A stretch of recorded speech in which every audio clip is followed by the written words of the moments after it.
First tonight, a desperate mother has told this programme how she tried to protect her 13-year-old son from a violent county lines gang. The boy hid lethal weapons in his bedroom after being groomed into moving drugs across the country. Well, they're one of a growing number of families in Derby who are now being helped by a local child protection charity. This exclusive report from our social affairs correspondent, Jeremy Ball. It's all this that's easy to conceal. I found scales like that. Where did you find these? Where were in a these? Sock, in his drawers. Telltale signs of drug dealing, safe and sounds helping dozens of families whose children have been targeted by criminal gangs. They're made to make up these wraps. I told him I don't want this in my house. We've agreed to change this mother's name and disguise her identity because the phones her son's been given are still ringing non-stop. He come home with an extremely large amount of cash, expensive clothing and jewellery that I wouldn't have been able to give him or afford with my job. That was alarm bells for me. I found a weapon in his bedroom, ninja knives, flick knives. The machete was about that big. About like that? Like that. It was so scary. I know he said that it was to protect him and the family, but as a family we have to keep searching him now to make sure he isn't bringing anything home. I don't want that in my house. It all started at a park in Derby when Mandy's son was only 13. She's convinced he was targeted because mental health issues made him vulnerable. He was a bubbly, outgoing child, liked cooking, liked his sports. And then as soon as all this started happening, he totally changed. He got more and more aggressive and unpredictable. They held a knife to his throat and basically said, keep your mouth shut and carry on. What did you think when you heard that that had happened to your little boy? I cried. I was shaking, I was upset, I was angry. You could be rich, you could be poor, but they know who to pick on. Mandy's son was soon disappearing to northern cities or distant seaside resorts to sell drugs in so-called trap houses. He got shown how to turn his tracker off on his phone. He kept going missing. I kept reporting that to the police. He was jumping in different taxis at different times of the night. When I tried to lock the doors, he was climbing out of windows, jumping over the edge. I begged for help. I had my child put into social service care. They move him to different parts of the country for their safety and their protection. It's like a fresh start for them, but it didn't work. Mandy says she's hoping and praying he'll change his lifestyle before it's too late. She's speaking out so that other parents don't ignore the warning signs. It's made me ill, it's made me depressed, it's made me scared.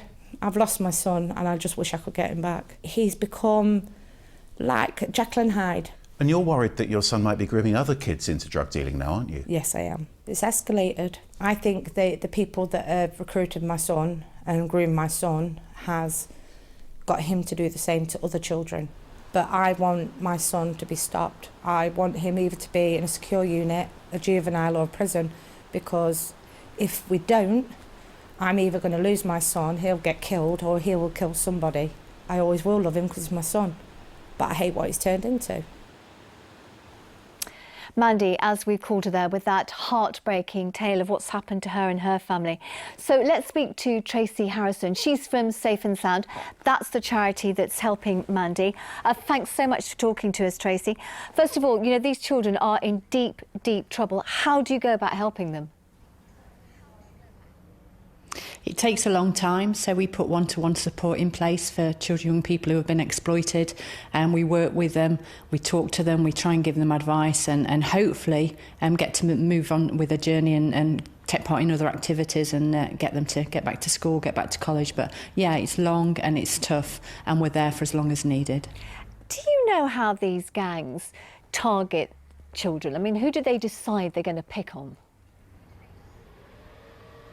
It can happen to any child, anywhere at any time. A lot of it starts online and can start on gaming and other social media platforms, but also people can be targeted on a park. It can affect vulnerable children, but it can just as much affect a child from an affluent area who the gangs may think wouldn't stand out and would be easy targetable. We heard Mandy say there that, you know, she actually wants to see her son locked up to stop him. I guess there are some people who are going to say, you know, he's not a victim, he's actually a criminal himself.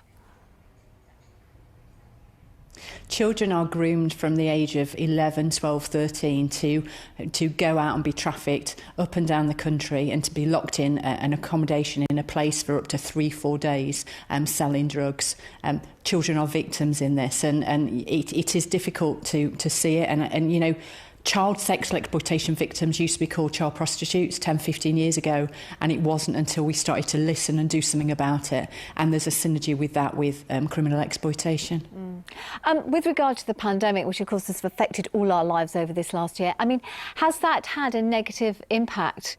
We've seen an increase in the number of children at risk of county lines and exploitation. Children have felt more isolated. Sometimes there's been financial pressures in the family where, you know, children haven't had access to schools, but also to be able to do things and activities that they normally would. So they've spent more time on their own, isolated, or on a park or online. So yeah, definitely it's increased the vulnerability. And just very briefly, Tracy, you know, any parent watching tonight, what are the signs they should look out for?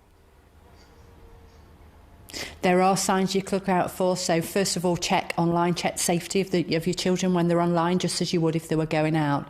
But more so, a child who's likely to be being groomed will come home with things you don't know where they've got them from. They might have some new trainers, some new clothing. They might have a phone that seems to be ringing a lot of the time. They might go missing. They might have new friends. They might talk in a different language, like slang language. And certainly they'll definitely become more secretive and more rebellious. OK, we'll leave it there. Tracy, thank you so much for speaking to us.